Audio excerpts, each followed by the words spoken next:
wabarakatuh. Salam sejahtera bagi kita semua. Shalom, Om Swastiastu, Namo Buddhaya, dan salam kebajikan.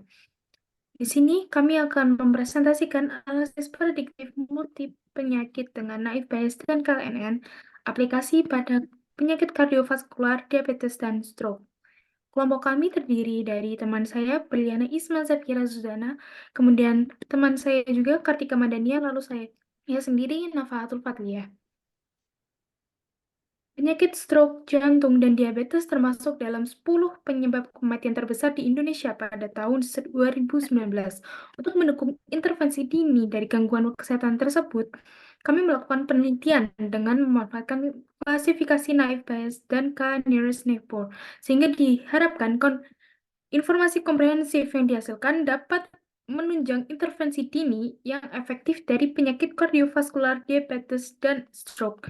Metode KNN merupakan salah satu klasifikasi data yang memanfaatkan data pembelajaran berupa tetangga terdekat, sedangkan metode Naive Bayes merupakan metode yang termasuk dalam algoritma supervised learning, memanfaatkan data pelatihan sebelum menuju tahap klasifikasi data.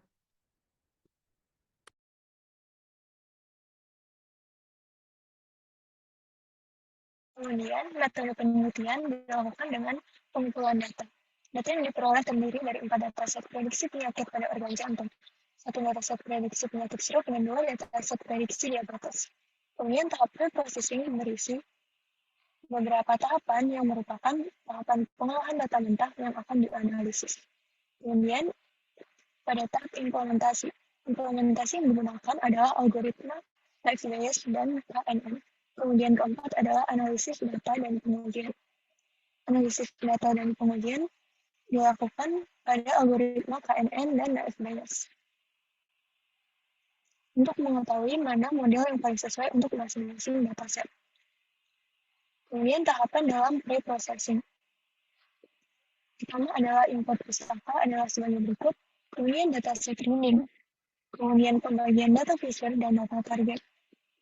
Di mana feature atau yang disebut input atau atribut merupakan data yang berkorespondensi pada model, lalu melakukan perhitungan untuk menentukan hasil dari target. Data target adalah data yang ingin diprediksi. Fitur tersebut adalah kondisi kesehatan pasien. Yang target adalah apakah pasien tersebut terdiagnosa penyakit tersebut atau tidak.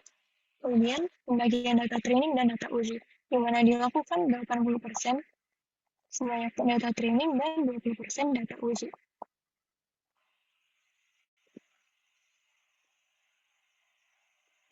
Kemudian tahap implementasi.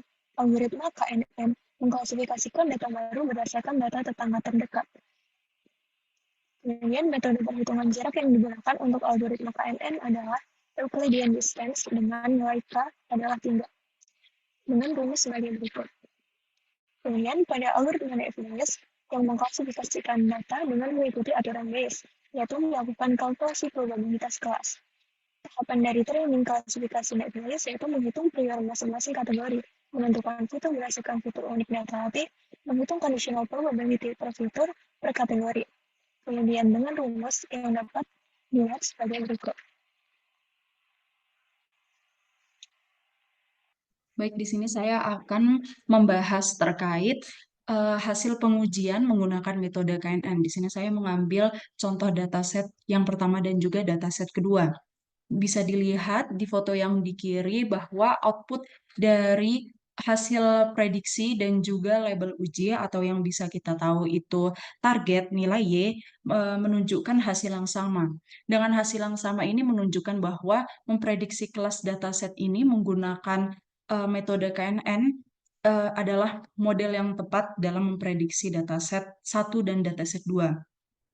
Beda halnya dengan dataset kelima, di mana output yang diberikan yaitu antara prediksi dan label uji berbeda. Hal ini menunjukkan bahwa model KNN kurang tepat dalam memprediksi dataset kelima. Selanjutnya yaitu pengujian menggunakan metode Naive Bayes. Di sini saya akan mengambil contoh dataset ketiga dan juga dataset keempat. Bisa dilihat bahwa output yang diberikan dari hasil prediksi menggunakan Naive Bayes dan juga label uji yang sudah dipisah atau nilai Y memberikan hasil nilai yang sama. Nah, hal tersebut membuktikan bahwa menggunakan metode naive Bayes adalah metode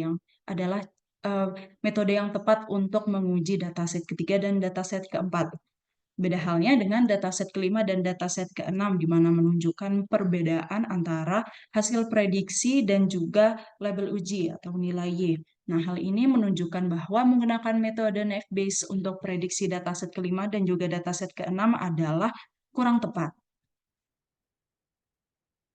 Baik, berikut adalah presentasi kami guna menuntaskan ujian tengah semester. Mohon maaf apabila terdapat salah kata. Kami pamit undur diri. Wassalamualaikum warahmatullahi wabarakatuh.